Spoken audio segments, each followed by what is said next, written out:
What happens when a brand dies? For most, that's it. But for some, death is just a weird career move. These aren't the defunct brands. These are the zombie brands. The name is alive, but the body? Well, it's been reanimated, and it's different. They're still walking around, but they're definitely not what you remember. Exhibit A, RadioShack. For 50 years, this was the neighborhood nerd headquarters. You went there for batteries, weird cables you couldn't find anywhere else, and your first computer. But after multiple bankruptcies, the brand got weird. No, you're not imagining it. For a hot minute, the brand was bought by a new company, and its main strategy was becoming a bizarre crypto-shilling Twitter account. It was a wild ride. Today, it's been sold again. The new owners are trying to relaunch it as a product brand and online store, focusing on the hobbyists that built the company in the first place.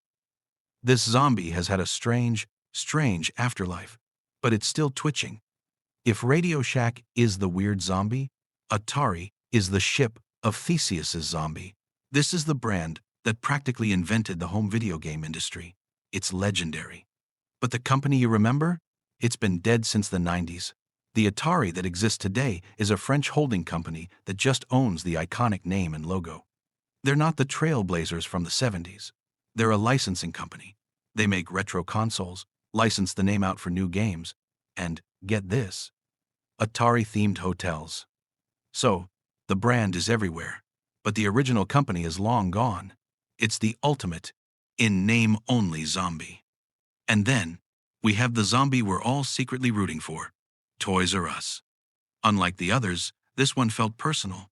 When they liquidated in 2018, it was the end of an era, but you can't keep a 16-foot giraffe down. After a few false starts, this brand is actively trying a real resurrection. It's back with shops inside Macy's, and as of this year, it's opening its own new flagship stores. This is the one zombie that isn't just shuffling around, it's trying to come back to life for real. The big question is, in a world ruled by Amazon and Target, can it? So those are the zombies, brands that are still with us, for better or worse. But what about the ones that are truly gone, the ones that are just a memory in a strip mall? These are the ghosts of retail past, the brands we miss the most, not for what they sold, but for the experience they gave us. And we have to start with the king, Blockbuster. For a generation, this was Friday night. The smell of plastic cases and popcorn, the argument with your family over what to rent, and, of course, the late fees. Blockbuster was an empire with over 9,000 stores, but it was an empire that slept through the digital revolution. They famously had a chance to buy Netflix, and they passed. By 2010, it was over. Bankruptcy. Today, the entire brand is a ghost, with one single, famous exception, the last remaining store in Bend, Oregon, which is basically a living museum and an Airbnb. The brand itself is owned by Dish Network, and while there are always rumors, it's just sitting there. Blockbuster isn't dead because it was a bad business. It's dead because the world that needed it is gone. If Blockbuster owned your movies, Tower Records owned your music. This wasn't just a store. It was a scene, a massive, overwhelming library of everything. You could spend hours flipping through CDs and magazines, discovering bands you'd never hear on the radio. It was a cathedral of music.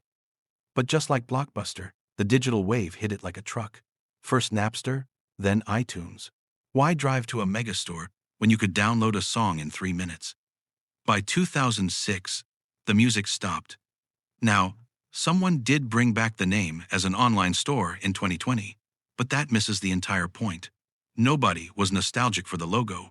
They were nostalgic for the place. And finally, let's talk about the electronics giant that almost made it, Circuit City. In the 90s and early 2000s, it was a two-way battle, the big red plug of Circuit City versus the big blue tag of Best Buy. But Circuit City made some legendarily bad moves. In 2007, they famously fired over 3,000 of their most experienced, highest-paid salespeople to save money. Turns out, when you're buying a $5,000 TV, you want to talk to someone who knows what they're doing. Best Buy, Walmart, and Amazon ate their lunch. By 2009, they were gone. Just like the others, the brand name is floating around, but the company, the experience, is totally defunct.